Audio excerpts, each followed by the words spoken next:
Welcome to Anime Out of Context, a comedy review show hosted by a basement dweller who grew up scrounging terrible fan subs on sketchy websites prior to the convenience of modern streaming, alongside a willfully ignorant soul whose only knowledge of anime comes from the shows forced upon him here. This show will contain spoilers, incorrect information, and copious amounts of adult language. Our hosts are not experts on any topic, and everything they say should be taken with a grain of salt. Thank you for listening, and enjoy.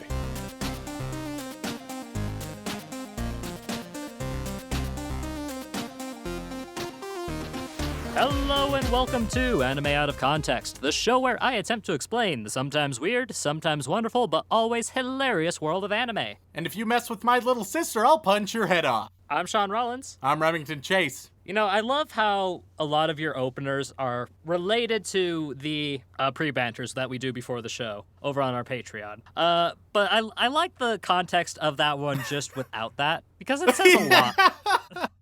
It says a lot, especially for longtime listeners of this show, you know? It's true. It's true. It's very good. Very good. But Rem, it's a brand new year. By this point, we're already at least a week into it. How you feeling so far? My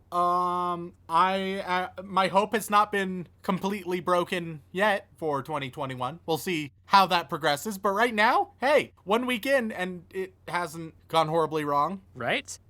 Horribly wrong to our limited perception, depending on when we record this. We'll let you use your imagination. It should be noted, we are recording this a bit early. So if some world catastrophe has happened and you guys are like, why are they just overlooking it? That's why.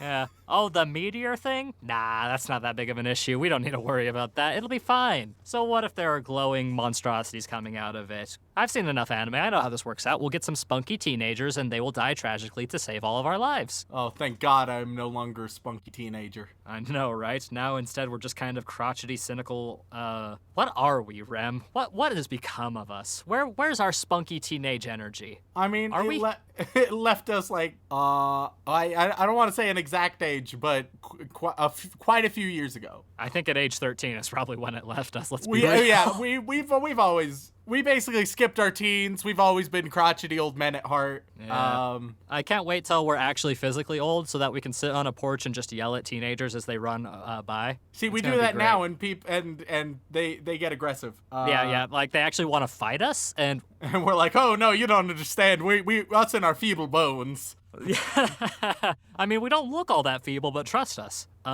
we are very, very fragile.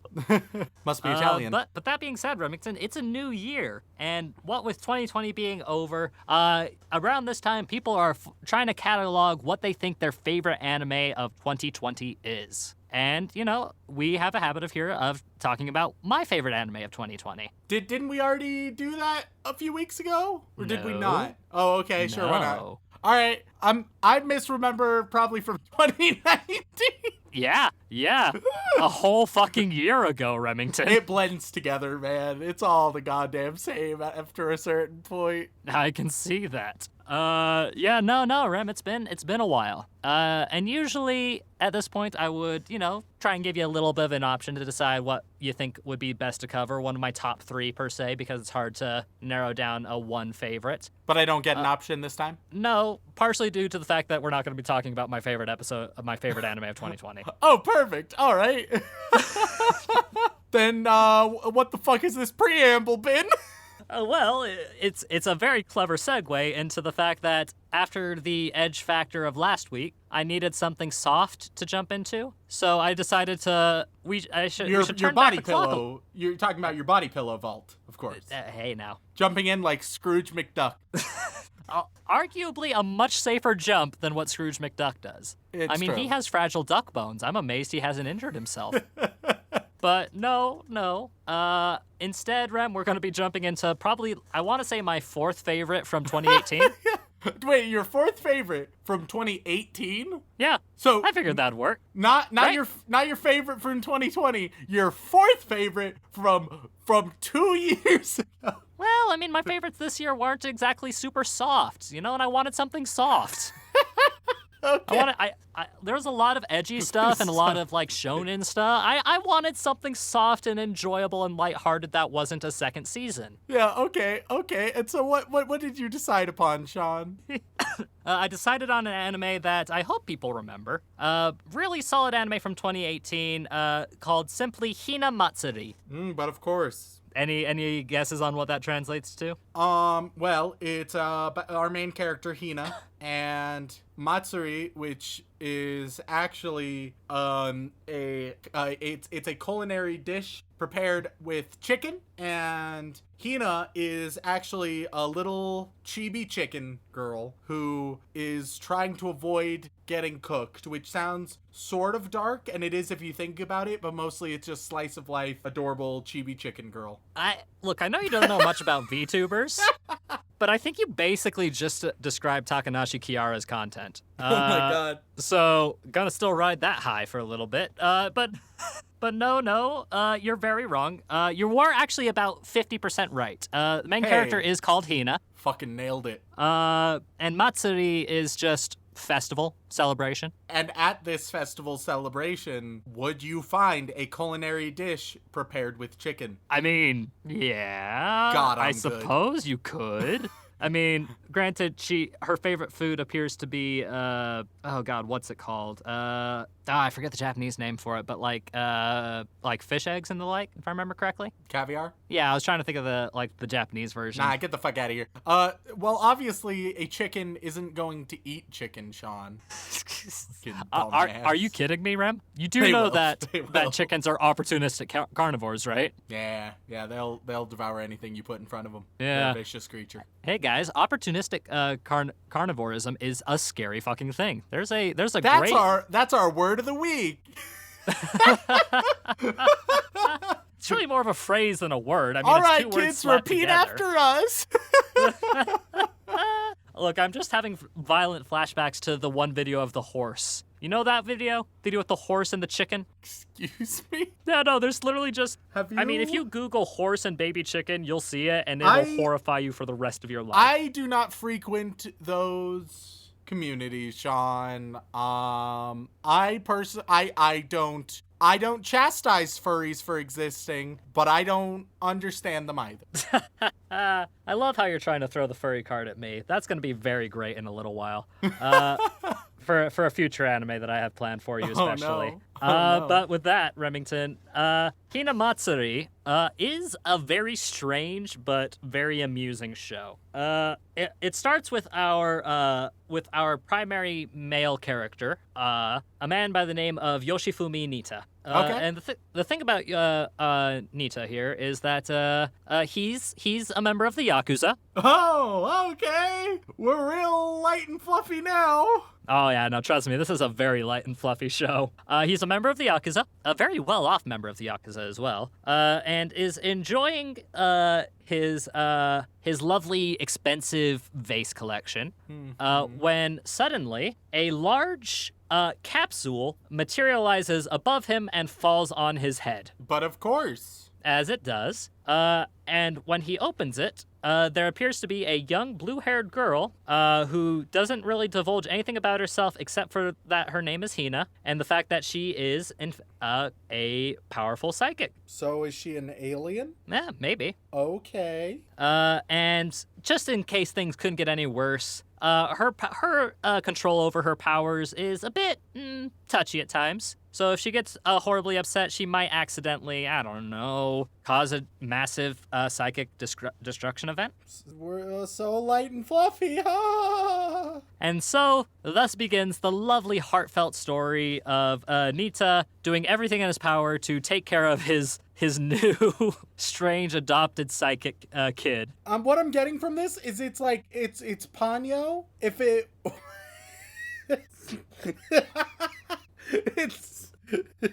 I'm not gonna keep going. Just Oh God, it was that bad. Huh? I'm abandoning the joke. You're abandoning it full It's turkey. nothing like Ponyo. Don't worry about it. Oh God, Rem, I worry for your health and sanity sometimes. Have you ever considered that you're watching a bit too much anime? Dude, I've maintained that position from day one. But yeah, Rem, this is a slice of life supernatural comedy show, and All right, I have no idea what the fuck to expect. yeah, no, that's basically how I felt going into it. And yet I came out the other end smiling and laughing. Because it's got some good fluffy stuff in it, and I hope that you find it as enjoyable as I did. Because honestly, it's one of those ones that came out in 2018 that I feel like was really, really good, but wasn't as talked about as much as it should have been. And I wanted to show it to you sooner, but I just was like, but I gotta show him some bad stuff too, you know?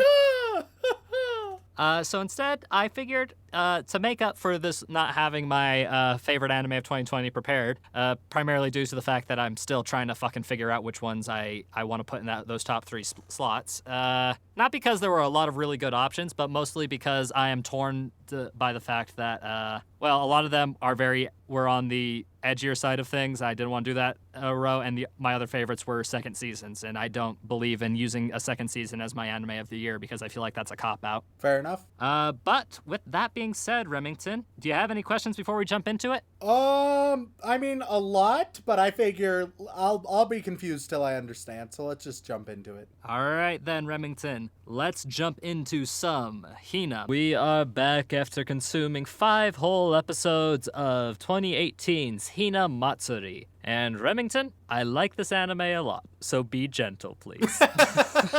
Yes, it's your 4th favorite anime of 2018. Yes. So, I'll start out.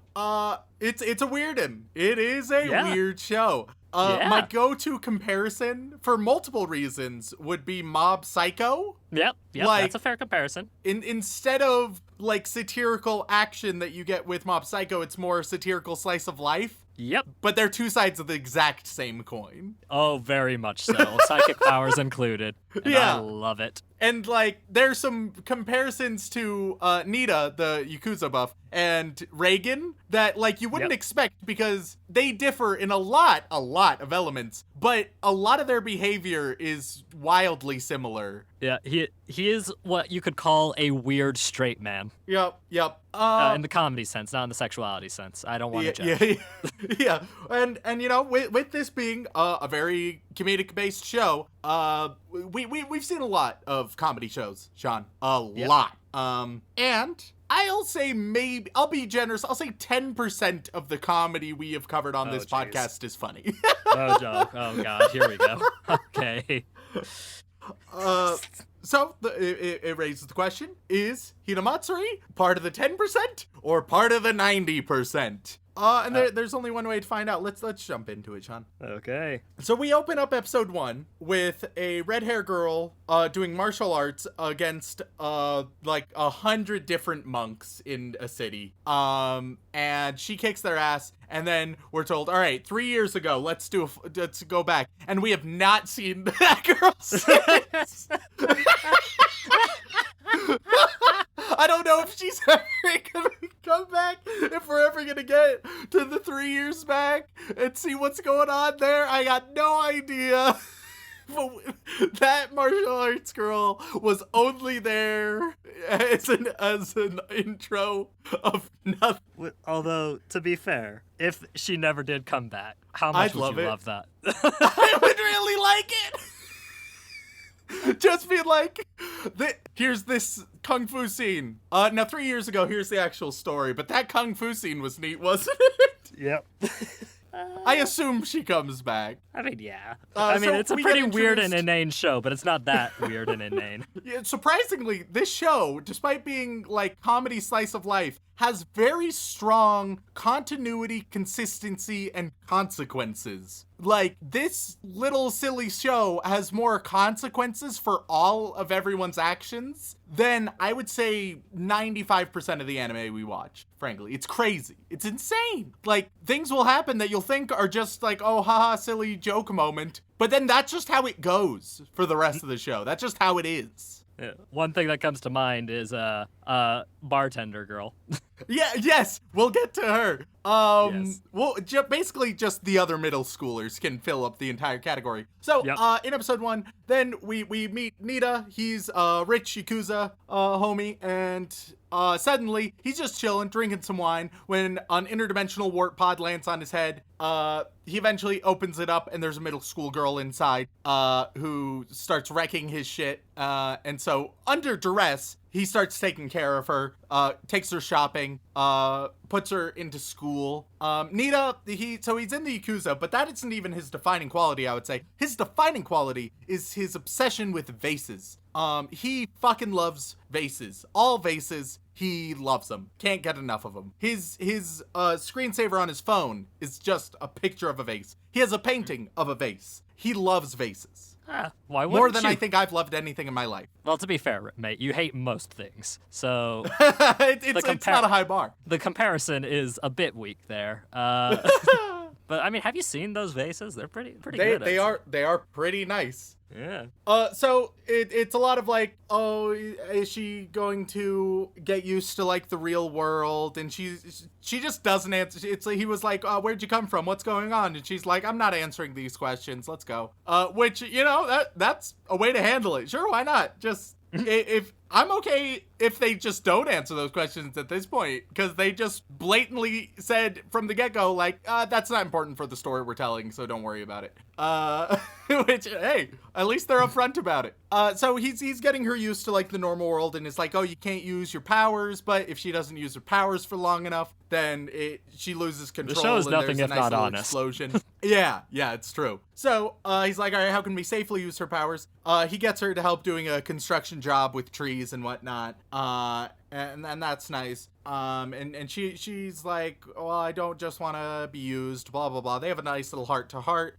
Then, because Nita is part of the Yakuza, he's given a good old snuff job. He needs to kill a dude. And Hina is like, oh, you're probably going to have me kill him, aren't you? And he's like, what? No, God, what the fuck? No. And she's like, well, if you insist. And she kills the man. She just goes and kills him anyway. Nita's like, you really don't have to do this. And she's like, no, I want to do this. And it's like I can't get across like how the presentation is, because there's like heartwarming music. Everything is like super emotional and heartfelt in this scene that she just kills dude. It's a nice thematic juxtaposition, I'll say. Really solid. And so then, for killing a dude and getting him a promotion for killing like a rival gang leader or whatever, Nita gives Hina some Ikura, which is just weeby caviar. Yeah. Just I mean, caviar. you could just say Japanese. Not everything Japanese has to be weeby, Remington. That's kind of a gross misattribution there. I don't know about that, man. And that's the first episode. So a nice wonky as shit, weird first episode. But it had some good moments and I enjoyed it. So, okay. Episode 2, we open up with another warp pod, but this time it's just in the middle of like the road outside, and a blonde girl pops out of it. And she's hunting down Hina for some reason. She's also a middle school age girl. Hina, but eventually Nita like catches the blonde girl and what's up and notices that she's after Hina. So he brings Hina to her, just to be like, hey, let's handle this situation.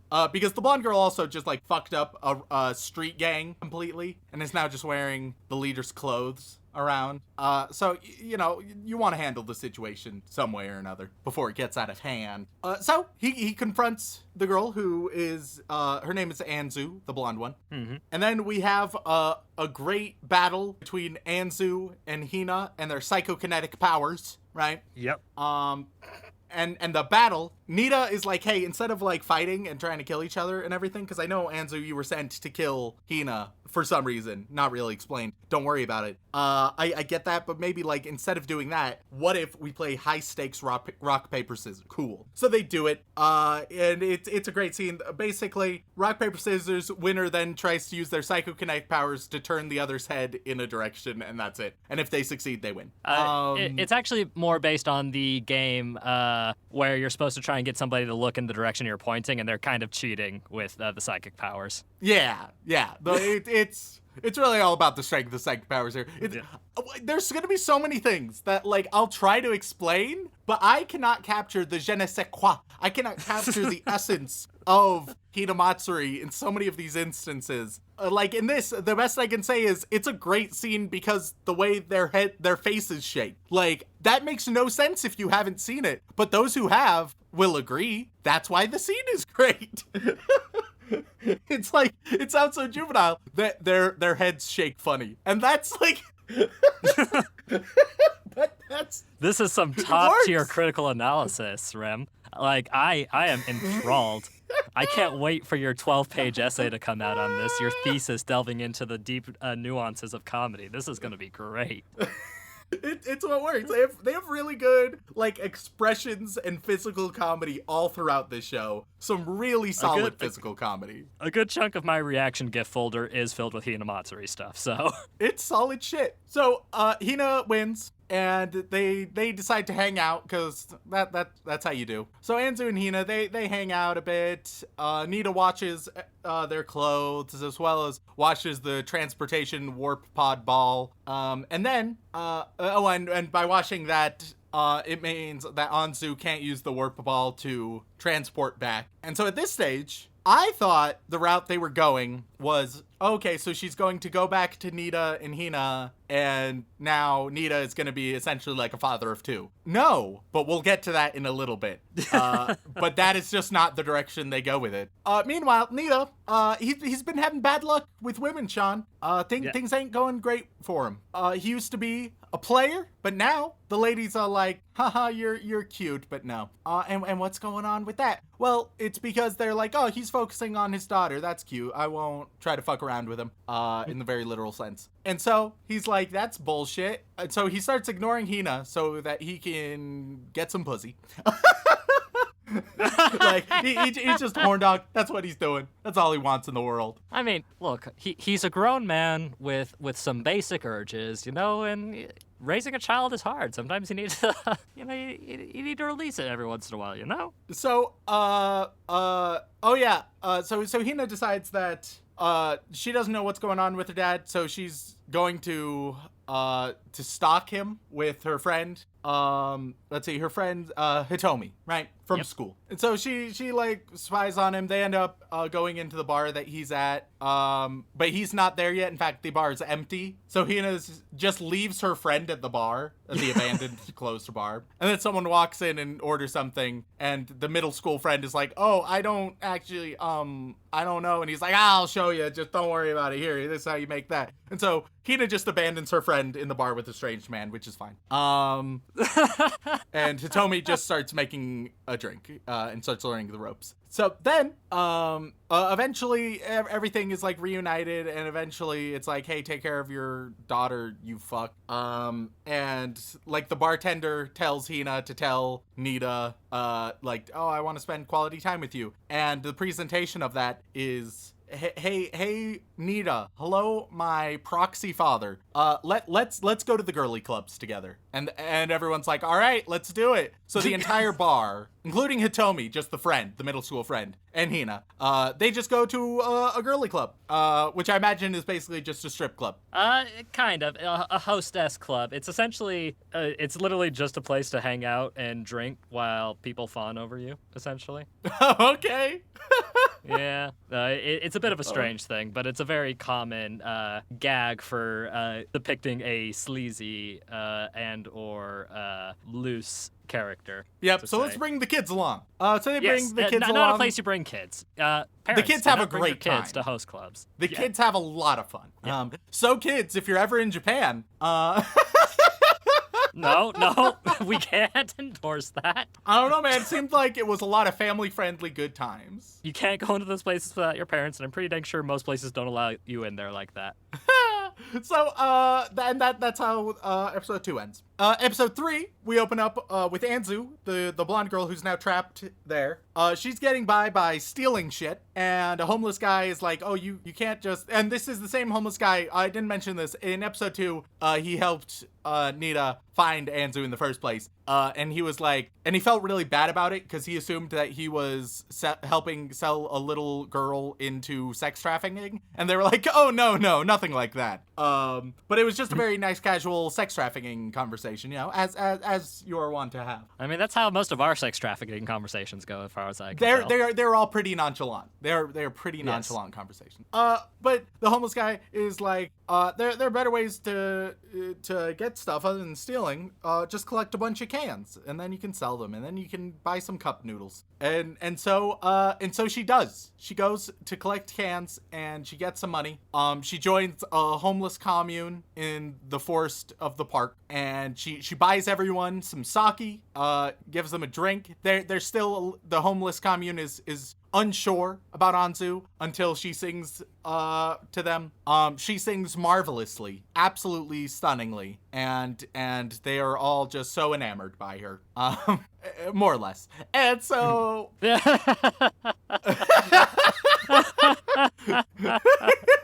get from point A to point B. Yeah.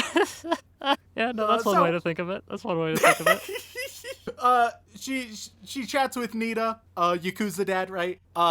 He gives her like $400 or something. I don't know the exact conversion. I think it was around like $400 if I know my conversion by now. Yeah. Just drop the last 2 digits and that'll give you a rough estimate. Okay, so I think it was 400, something like that. I don't know, man. Yeah. I can't remember the exact number of digits. And then she was like, "Oh my god, thank you," but then she had to pay back for all the stuff she stole, so she was just left with very little. So that's like Anzu's arc for this episode, right? From this point on, like, once again, I assumed Anzu was just gonna join Nita's household. No, Anzu's homeless from now on. Like, she just joins the homeless commune. Yeah. That's her community. We meet the characters there and learn about them. Like, all the characters, any character that you think, oh, this is a nice little one-off side character. Oh no, they're gonna be fleshed out. They are part of this world now, bud. Which I like. I like that a lot. It feels like the world is expansive and that, like, everyone actually has lives that go on off screen, which is so nice. It's a surprising amount of thought and detail that's put into the show. The rest of the episode is mostly focused on Hitomi. Yeah, not even, this whole episode hardly includes Hina or Nita until like the very end. It has Hitomi, who is being blackmailed to be a bartender because she's so fucking good at it. The bartender, she tells Hitomi, essentially, I'll tell your school that you work at a bar if you don't work at the bar. And they have some good back and forth. And eventually Hitomi's like, okay. And Hitomi, she's a real upstanding little middle schooler, right? Gets great grades. But by night, she is like a prodigious bartender. Just so talented. Which is fantastic until her principal and homeroom teacher come to visit. And she's freaking out. She doesn't want them to know. But the principal, he's fucking sloshed. He has no idea what's going on. Meanwhile, the homeroom teacher, he thinks that it's Hitomi, but he'll get in trouble if one of his students was working at a bar. So he just has cognitive dissonance enough to ignore it. And now Hitomi is just a bartender. So there we are. There we are. And guess what she is in the next episode? It's like, once again, from this point on, Anzu is homeless and Hitomi is a bartender. That's just how that goes. Like, those are their roles now. You know, life works in mysterious ways, Remington. Which in a way, I don't know, man. Having middle schoolers be, like, homeless and having to work a full-time job, this is some, like, psychokinetic slice of life critique of the capitalist system. I don't... I don't know exactly what it means, but there's something there. All I know is that it's funny. It's real and good. Sad. It's yes. So finally, in the last like 4 minutes of the episode, if that, we get Hina and Nita, right? Nita is like, oh man, I wish that you and Anzu switched places. She seems like she'd be so much more well behaved than you. And Hina like has a nightmare about it, so she's like, you know what? I'm going to be a great proxy daughter from now on. So she tries to clean everything, but she's god awful at it and breaks everything. and ruins everything, and everything is fucked.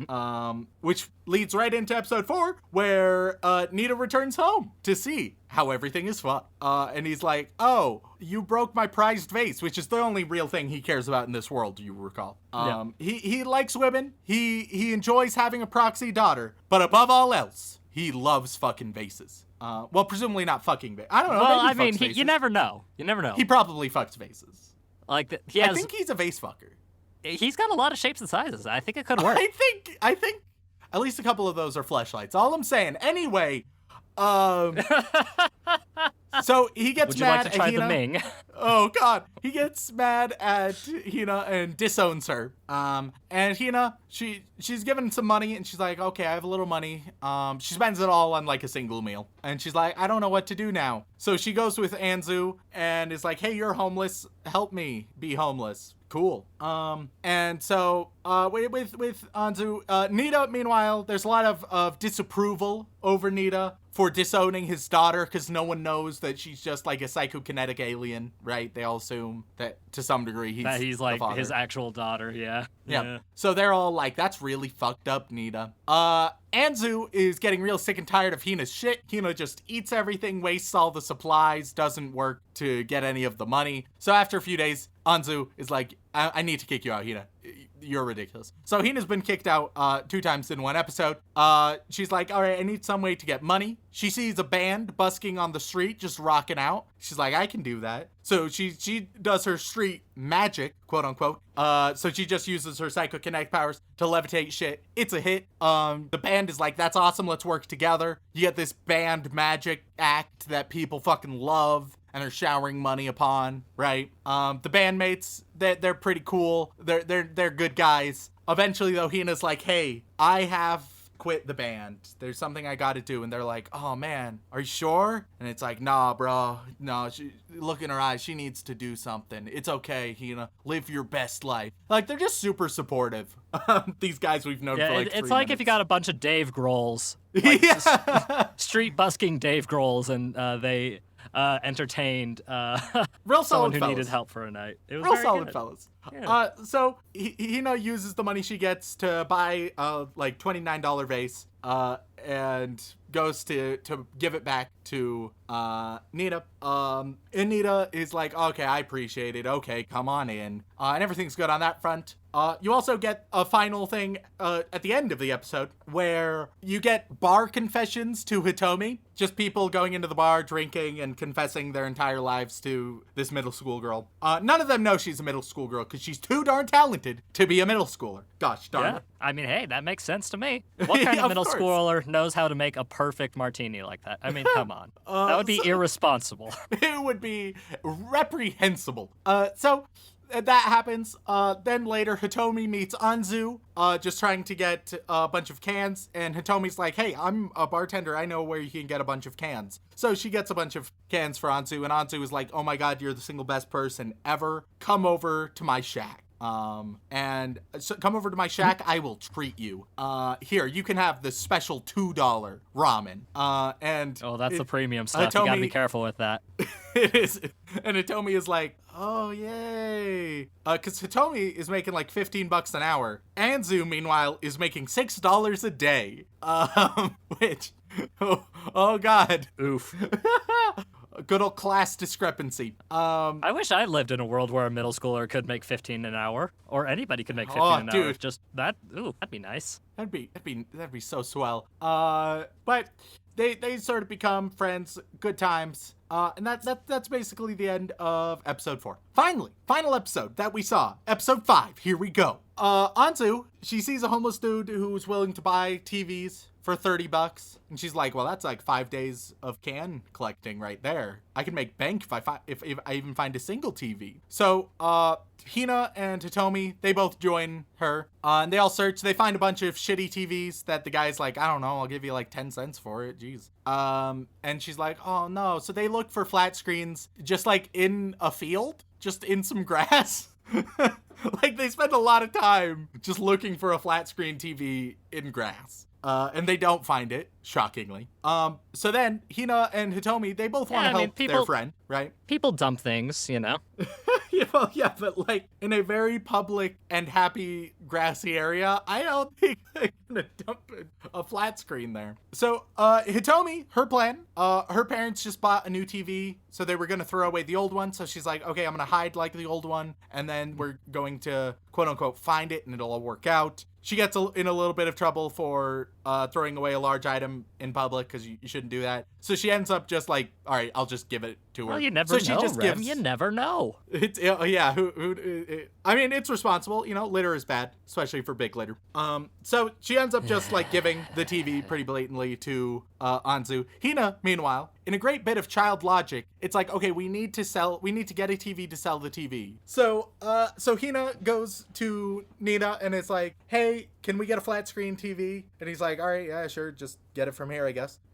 And she gets one and then goes to sell it. And the homeless dude is like, what? This is clearly brand new. What the fuck is happening here? What are you guys doing? But hey, friendship. So really solid child logic there. Hina will then like go back to Nita and he'll be like, oh yeah, did you get the TV? And she's like, yeah. And he's like, all right, so if you ordered it, then it should be coming in a couple days, ready to be installed. And she's like, oh no, I sold it. And he's like, what? What do you mean you sold? What'd you use the money for? And she was like, taxi fare back here. He was like, what the fuck are you talking about?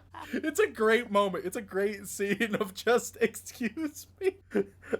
So that's a nice moment. The second half of episode 5, Hitomi is going into work, and as she goes into work at the bar, some other middle school boys, they see her going into a bar, followed closely by her homeroom teacher. And they're like, oh no, is this some inappropriate relationship between student and teacher? Is he a pedophile? And there are some weird, like, pedophilic fantasy moments in the show. Mm-hmm.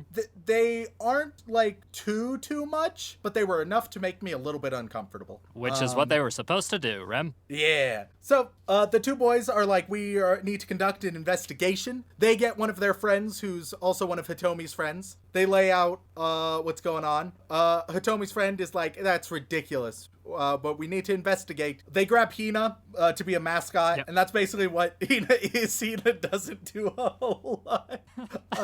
And they start investigating. Irrepressible psychic powers. We're bringing you because you're cute. Yeah. So they start investigating, and eventually they figure out that it's not some crazy relationship. It's just that their friend works as a bartender.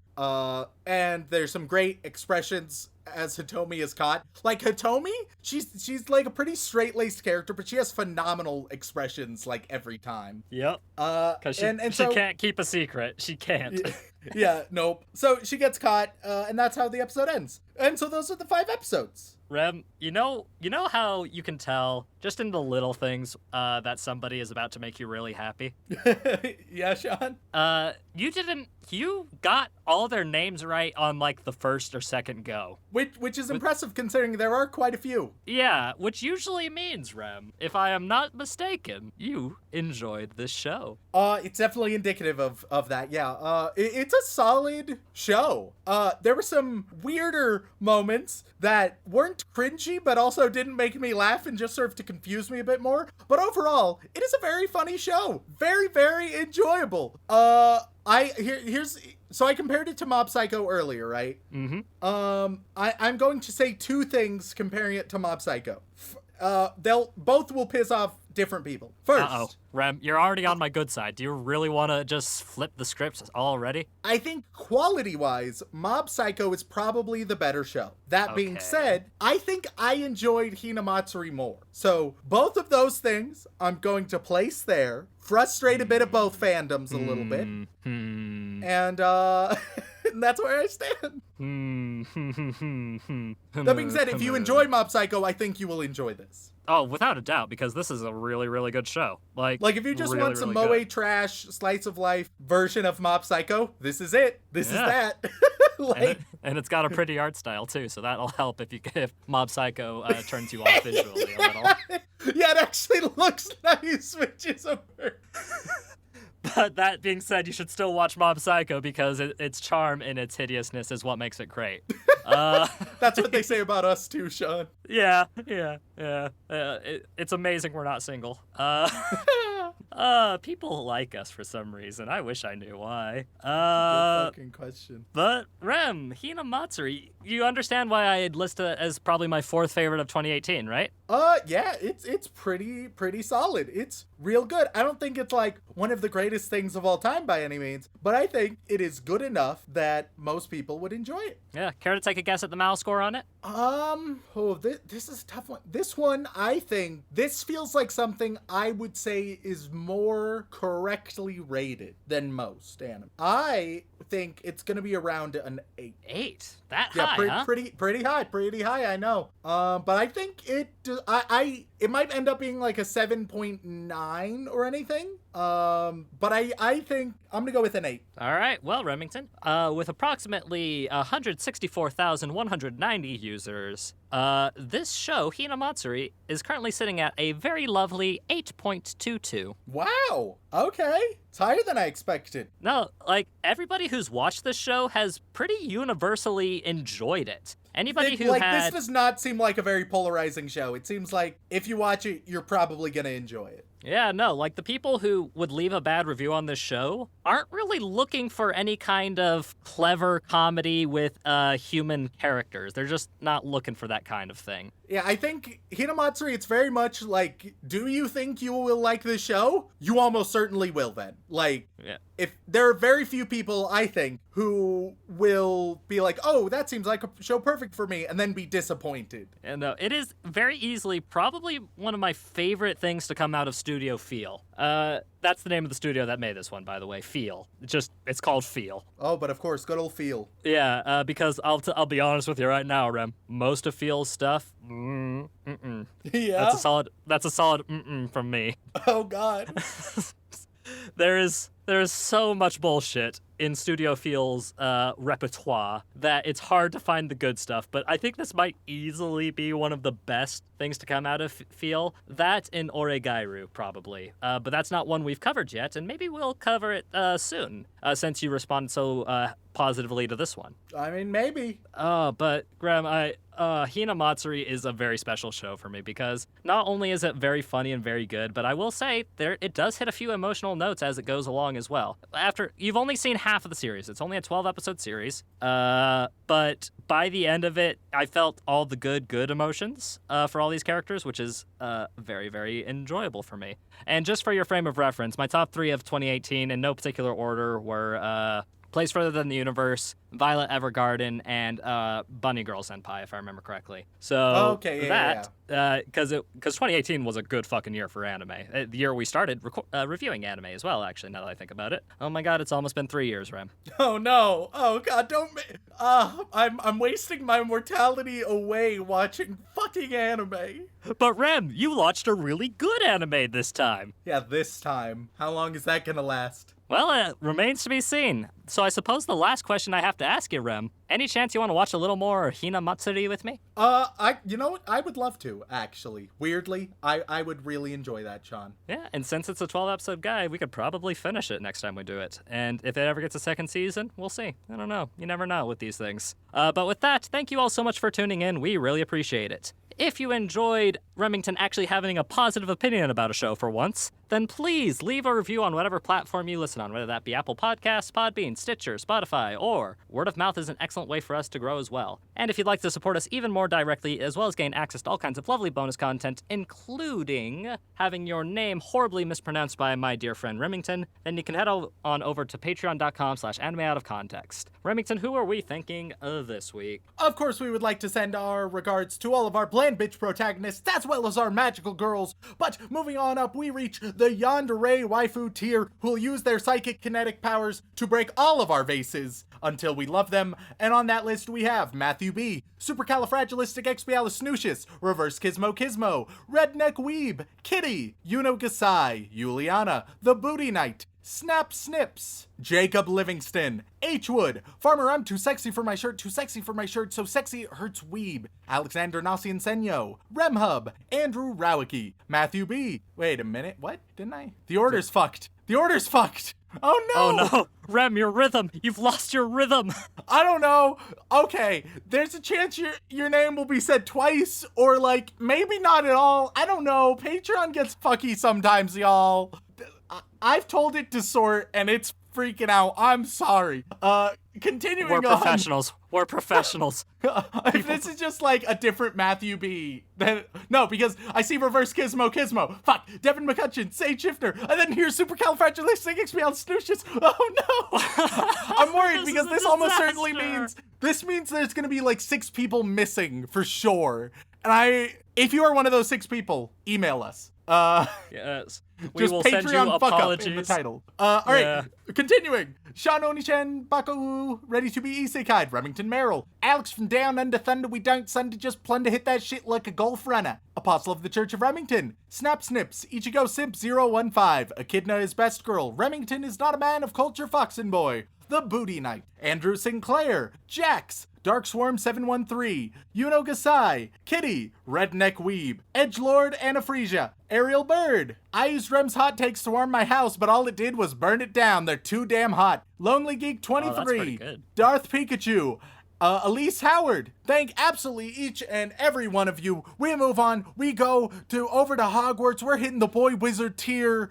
Sean, really quickly, I want you to name one very specific Harry Potter character. Just any very specific Harry Potter character. Okay, I'll do one of my favorites then. How about Luna Lovegood? Call that super specific, bit? Come on. Oh, I you want meant more more specific. specific. I want more specific. How can you get more specific than the character's name? Okay, how about fucking... No, a different specific character. Like, not one of the big obvious ones. I want a little bit more obscurity. How about Cormac McLagan? All right. Because his name is fun to say, and he's not a very important character. All right. Actually, a different character. They have everyone except McLagan. You're shitting me. Okay, fuck. I mean, I guess we could go Luna, but I don't know, man. It seems a bit obvious. All right, fine, Len. Let's go with Seamus. I forget his last name. Yes, I'm going with the Scottish and Irish people. Don't judge me.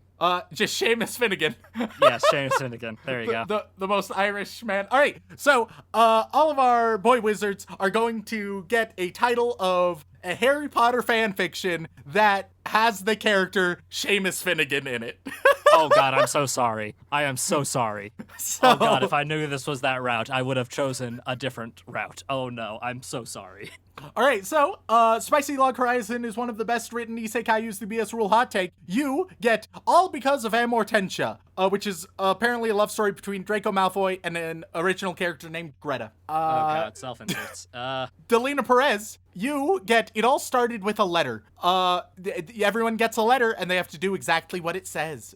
That one has 11 views. So Oh. And you're the 12th. Congratulations. Miguel De Leon, you are gonna get female versus male. I don't know if I like that. It has strong violence and scenes of a mild sexual nature. Ugh. All of these have like Ugh. double-digit views, and I feel bad. All right, here's one with more. Let's see, I just did Miguel, right? Yep. All right, Pilkster, the Symphogear Advocate, you get Smoke and Mirrors. The Order of the Phoenix is back. It's just post-Deathly Hollow shit. Oh, okay. Oh, so wait, actual fan fiction that isn't smut? Yes. All right, here's Rare. Please do more cute girls doing cute things shows Kumiko. You're welcome. And you get Hogwarts Play. They say it might be weird, and they don't explain what they mean by that. Oh, it's got to be weird sex stuff. It's always got to be weird sex stuff. I Weird call in Bone fan Drew fiction just Daddy. means ugh. You get Invisible Helper.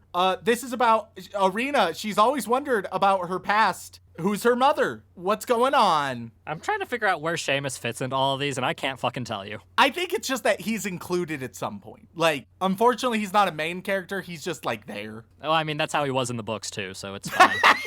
So it's big. Enrique Perez Torres, you get Hermione's twin. It's about a twin of Hermione. Well, that doesn't make any fucking sense. Pretty straightforward, I'll be honest. MT the Poet, you get Ravenclaw's daughters. There's just a bunch of Ravenclaw sisters, Okay. and I it's mean, their story. I mean, bad things kind of happen to one of Ravenclaw's descendants. Well, that's okay. That's fine. All right, we have Dedicated Sadist. You get One Last Year. They're back for their 8th year at Hogwarts. Wait, hold on. You can't just restructure an entire school system that's been around for centuries just because these fuckers didn't get to graduate. Frack me, Mr. Peanut Butter. You get the next Dark Lord. Voldemort's arranged a line of succession, and so he's finding. Oh, and that one is. It's dedicated to Black Lives Matter. That one, obviously, makes perfect sense. I don't think that's the kind of message you want to be sending there, bud. Fighting injustice via Harry Potter fan fiction. My favorite way to do so. Then we have, last but not least, the Brown Mamba. You're getting the Dragon and the Otter. Now, I would read that, just based on the title alone. Once again, the trio is returning for their final year at Hogwarts. Never mind, I give up. Oh, and it's about how hard Draco's life is. Oh, fuck him. Oh, God. Thank absolutely every one of you. Now we move on to our highest tier, our Chefano Musgo Corey in the house tier. And now, fittingly, everyone is going to get a Corey in the house fanfiction. I expect essays on all of these. I expect book reports. We start with, I can't believe that the only time I've been legitimately mad at you has been when you have disrespected coffee. There's so many better times to be mad at me. Is that a fucking light novel? No, that was what that's the light novel for our patron name. Oh. No, the one they're getting. I'm so sorry. You know what? I'm giving them the golden gauntlet. They're getting Cory in the House the anime. So there you go. Almighty Sinner, you are getting Trials of the Earth, where Cory Baxter is the chosen one, chosen to rid the world of darkness. Zachary Shirley wants you to remember the Indian in the cupboard. I shall remember, and Shirley, you shall remember. I mean, it's a very specific thing for us to remember. I think I had it on VHS back in the day. Oh God, I just aged myself. Anyway, moving on. Zachary, you get Alker Island. Where is Sophie? Sophie Martinez is marooned on an island. It's survival, apparently. She's the little girl. Yeah, I remember. Unfortunately, I remember. Touchy Diplomat, you are going to get Cory in the Wasteland. It says Cory messed up big time, but will he be able to handle the consequences? Apparently, I'm gonna guess like nuclear fallout is the consequences. And That's a safe bet. Last but not least, we have Silicon Spectre. You are getting Cory in the future. Cory's an adult now and still friends with Newt and Mina. And don't you worry. Miley Cyrus from Hannah Montana makes a guest appearance in this. Uh-oh. If we're talking timelines here, that's dangerous. It's getting very dangerous considering what we know about. Let me put it this way: Miley Cyrus is not the most problematic star in the future. For ex-Disney star, yeah. Even just in that grouping. To absolutely every one of you, thank you so much. If you'd like to reach out to us, whether it's for a comment, question, feedback, or recommendation, you can tweet us at AnimeConPod on Twitter or send an email over onto animeoutofcontext@gmail.com. Once again, guys, thank you all so much for tuning in. We love you very much, and as always, don't fuck your sister. Doo-doo.